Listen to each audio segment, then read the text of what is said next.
active until 4 a.m. Monday. This watch includes the following counties in Illinois: Vero, Ford, Grundy, Iroquois, Kankakee, Kendall, LaSalle, Lee, Livingston, Marshall, McLean, Whiteside, Will, and Woodford. Remember, a severe thunderstorm watch means the conditions are favorable for the development of severe weather, including large hail and damaging winds, in and close to the watch area.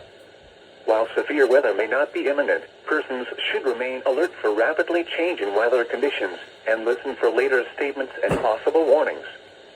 Stay tuned to NOAA Weather Radio, commercial radio and television outlets, or internet sources for the latest severe weather information.